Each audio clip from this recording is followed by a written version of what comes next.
remember that night like it was yesterday. It was a dark and stormy evening, rain pelting against the window panes, and the howling wind creating an eerie symphony outside.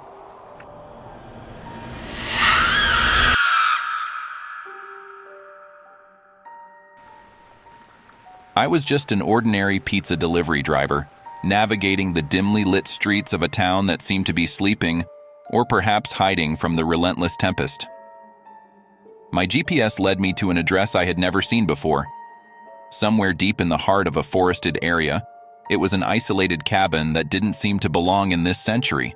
The house loomed in front of me, its windows shattered, and the wooden facade looking as if it hadn't seen a fresh coat of paint in decades. I hesitated, wondering if the GPS had played a cruel joke on me, but the order was real and I needed the tip. Clutching the pizza box tightly, I approached the porch. The air was unnaturally still, the only sound being the incessant rain.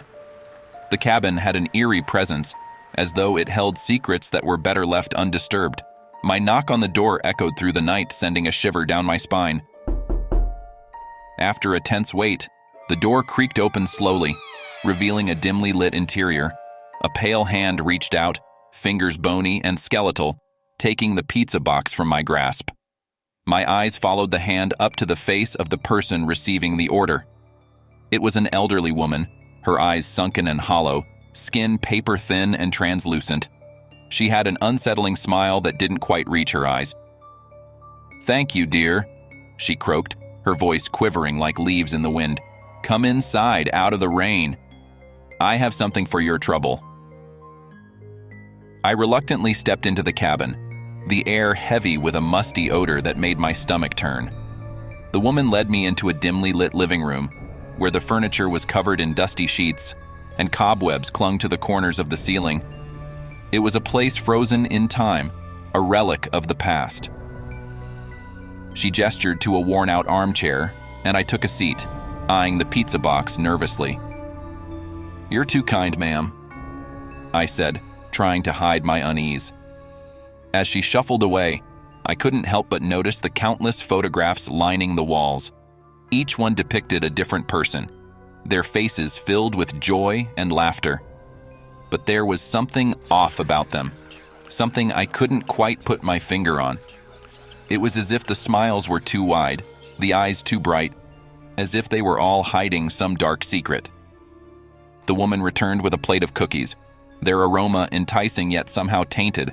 She set them down in front of me, her fingers trembling. "Please, have some. My guests always enjoy them." I hesitated, then picked up a cookie and took a bite. It was unlike any cookie I'd ever tasted.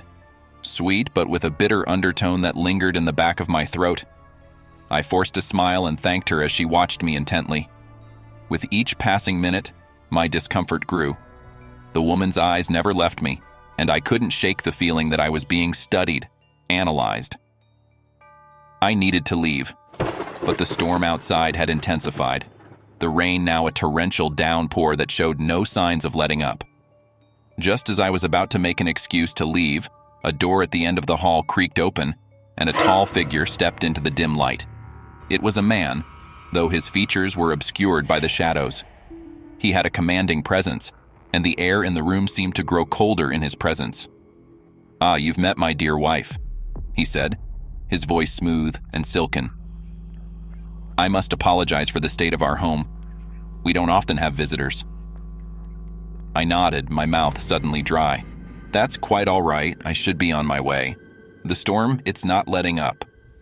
The man smiled, revealing teeth that gleamed in the dim light. "Nonsense, my friend. You're our guest now, and you'll stay until the storm passes. In the meantime, let me regale you with a story." He began to speak, his words weaving a tale that sent a chill down my spine. It was a story of the cabin, of the people who had lived here before, and of the dark rituals they had practiced. He spoke of sacrifices and ancient curses, of a hunger that could never be satisfied. I listened in horror, my mind racing for an escape plan. The storm outside raged on, and the cabin felt like a prison. The elderly woman watched me with a sinister grin, and I realized that I was not a guest, but a captive audience. As the man's story reached its climax, I noticed movement in the shadows. Figures emerged, their faces contorted with hunger, their eyes vacant and lifeless. They approached me slowly, their bony fingers reaching out. I jumped from my chair, knocking it over, and bolted for the door. The man's laughter echoed through the cabin as I ran into the storm, the rain soaking me to the bone. I didn't look back, didn't stop until I was far away from that cursed place.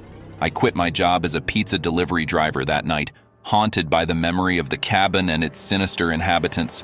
To this day, I can't forget the taste of those cookies, sweet yet tainted with darkness. And I can't help but wonder what became of the others in those photographs, the ones with the 2 wide smiles and 2 bright eyes. Some mysteries are better left unsolved, some pizzas better left undelivered. Thank you all for watching. Don't forget to subscribe and press the notification bell. See you again next time.